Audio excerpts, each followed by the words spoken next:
Flanders once there was a company of young companions given to folly, riot and gambling, brothels and taverns, and to the music of harps, lutes, and gitterns they danced and played at dice both day and night, and ate also and drank beyond their might, whereby they made the devil's sacrifice within that devil's temple, wicked-wise, by superfluity both vile and vain, so damnable their oaths and so profane, that it was terrible to hear them swear.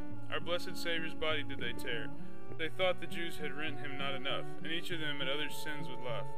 Then entered dancing girls of ill repute, graceful and slim, and girls who peddled fruit, harpers and bawds, and women selling cake, who did their office for the devil's sake, to kindle and blow the fire of lechery, which is so closely joined with gluttony. Go run, young boy, and ask them civilly what corpse it is that's just now passing by. I learned it ere you came here, full 2 hours. He was, by gad, an old comrade of yours, and he was slain, all suddenly last night, when drunk, as he sat on his bench upright. An unseen thief called Death came stalking by, who hereabouts makes all the people die. By Holy Mary, and with all God's fear, the boy speaks truth, for Death is slain this year. A mile or more hence, in a large village, both man and woman, child and hind. Is it such peril, then, this Death to meet? I'll seek him in the road, and in the street. As I now vow to God's own noble bones, here, comrades, we one of one mind, as each owns.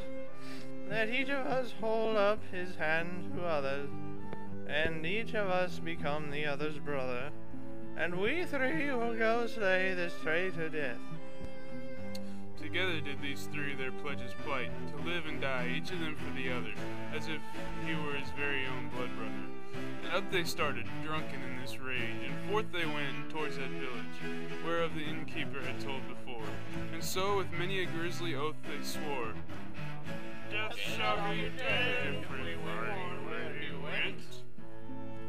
When they had gone not fully half a mile, just as they would have trodden over a stile, an old man and a poor with them did meet. This ancient man full meekly them did greet, and said thus, Now, lords, God keep you and see. Now the one that was most insolent of these 3 replied to him, What? Churl of evil grace, why are you all wrapped up, except your face? Why do you live so long, in so great age? This ancient man looked upon his visage, and thus replied, Because I cannot find a man, nay though I walk from here to inn, either in town or country, who will engage to give his youth and barter for my age. Not even death at last my life would take, thus restless I my wretched way must make. Nay, ancient churl, by God it shan't be so. You spoke just now of that same traitor Death, who in this country stops our good friend's breath. Now tell us, where is he, or you shall rue it.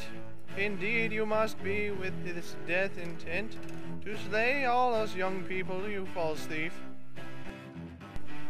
No, listen, sirs, if you're so keen and brief to find out Death, turn up this crooked way, for in that grove I left him by my fay, under a tree, and there he will abide, nor for your boasts will he a moment hide.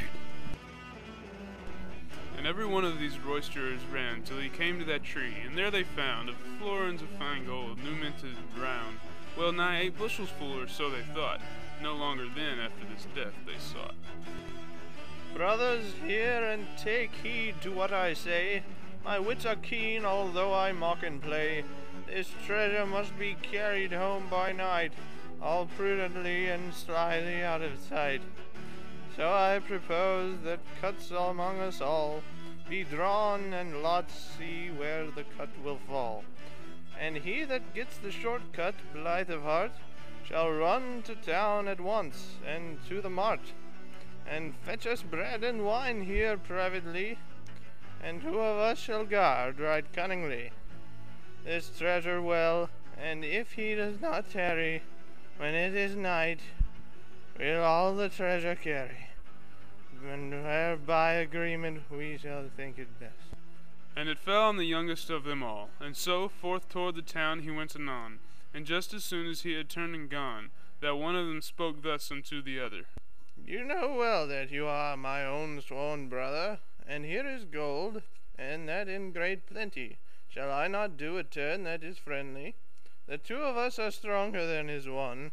Watch when he sits, and as soon as that is done, arise and make as if with him to play. And I will thrust him through the two sides, yea. The while you romp with him as in a game, and with your daggers see you do the same. And then shall all this gold divided be, my right dear friend, just between you and me. And thus agreed were these two rogues that day, to slay the third, as you have heard me say.